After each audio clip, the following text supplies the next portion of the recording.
দেখো বন্ধুরা, তোমাদের সাথে আজকে কী শেয়ার করছি। 7 দিন আগে মুদিখানা দোকানের গ্রসারির আমি ফর্দটা লিখে রেখেছিলাম।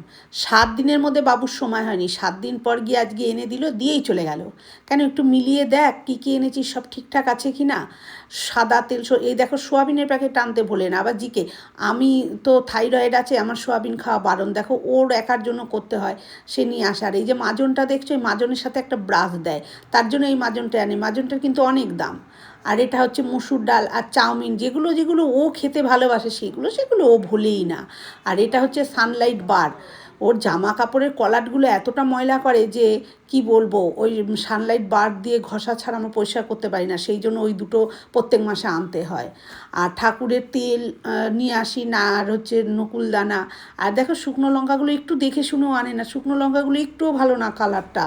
আর এখানে বিউলির ডাল, তারপরে মুগের ডাল, এই হচ্ছে হচ্ছে তোমার গিয়ে নারকেল তেলটা ওই ব্যবহার করে। পোস্ত, কালো জিরে, আর হচ্ছে 5 ফোড়ন, আর এর যে হচ্ছে মুগের ডাল। আর মুগের ডালটা বেশি আনি, মুসুর ডালটা কম আনি, কারণ মুসুর ডাল খেলে আমার খুব পায়ে ব্যথা হয় ওই জন্য। আর এটা হচ্ছে টায়েড, এবারে টায়েডের প্যাকেটটাও ভালোই দেয়নি। তারপরে নুন। আর এটা হচ্ছে এই দেখো গুড নাইট অয়েল, এতে মশা যায় না, উল্টে মশাগুলো ঘরে চলে আসে।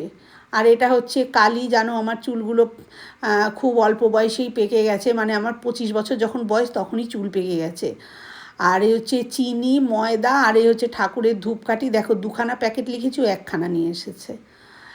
আর এই নকুলদানা। আর যখন আমি যেরকম ঠাকুর জোগাড় করে সেরকমভাবে আমি পুজো দিই। তোমাদের কেমন লাগলো ভিডিওটা কমেন্ট করে কিন্তু অবশ্যই জানিও। ধন্যবাদ।